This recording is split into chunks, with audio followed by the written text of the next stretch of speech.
Rajkot રેલवे station નું વાર્ષિક inspection કરવામાં આવ્યું। વાર્ષિક ઇન્સ્પેક્શન દરમિયાન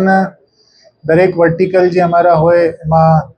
રેલવેના સિનિયર અધિકારીઓ, જેમાં ડીઆરએમ શ્રી, પછી રેલવેની ટ્રેનોની અંદર ચાલતા આપણા ટીટીના સ્ટાફના એસોસિએશન, અમારા પોલીસ સ્ટાફના દરેક કર્મચારી, સાથે સાથે લોક દરબાર તરીકે જે વ્યક્તિઓ રેલવે સાથે ક્લોઝ કનેક્શન ધરાવે છે, અમુક પોલિટિકલ સંસ્થાઓ સાથે જોડાયેલા અમુક સામાજિક કાર્યકરો,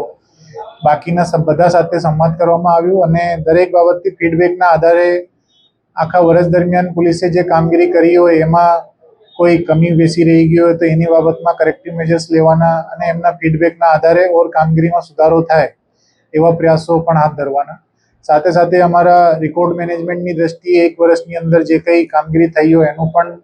ઇવેલ્યુએશન થાય। માળખાકીય બાબતોમાં શું સુધારા વધારા કરવાના હોય, ક્યાં સંકલન કરવાનું હોય એ બાબતમાં પણ ધ્યાન આપવામાં આવે અને પોલીસ કર્મચારીઓ સાથે સંવાદ કરીને એમને કામગીરી દરમિયાન કઈ કઈ બાબતોનું ધ્યાન રાખવાનું, એનું ઇન્સ્પેક્શન કરીને એમની ફિટનેસ બાબતમાં પણ ધ્યાન આપવાનું, આ બધી બાબતોનો એક સર્વાંગીણ ઇવેલ્યુએશન પ્રોસેસના ભાગરૂપે આ ઇન્સ્પેક્શન કરવામાં આવેલું છે અને એમાંથી અમને ઘણી બધી શિખામણ મળે છે। અમુક વસ્તુ જે છે કરેક્ટ થાય છે, અમુક વસ્તુમાં અમે પગલાં પણ લઈ છે। એ ખરેખર જે બનાવો બને છે એમાં થોડાક દિવસો પહેલાં પણ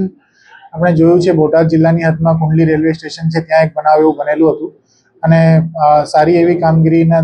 દ્રષ્ટિએ એ ડિટેક્ટ પણ થયું લોકલ પોલીસના મારફતે। આપના મારફતે હું એટલું કહેવા માંગુ છું કે આ પ્રકારના જે બનાવો છે એ ગંભીર બનાવોની કેટેગરીમાં ગણવામાં આવે છે।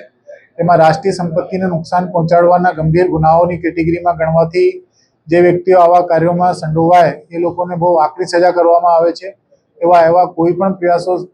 નહીં કરવા જોઈએ। સાથે સાથે અમે એના પ્રિવેન્ટિવ મેજર તરીકે રેલવેની જે રેલવે લાઇન્સ છે એની આજુબાજુમાં રહેતા વિસ્તારમાં જે લોકો છે એમના સાથે સંપર્ક કરીને એમના સાથે વોટ્સએપના મારફતે ગ્રુપ બનાવી એના સાથે થોડુંક સંકલન વધારીને ભવિષ્યમાં આવા કોઈ બનાવ બનતા અટકાય એટલા માટે આપણને સમયસર માહિતી મળી જાય એના માટે પણ પ્રયાસ અમે હાથ ધર્યા છે।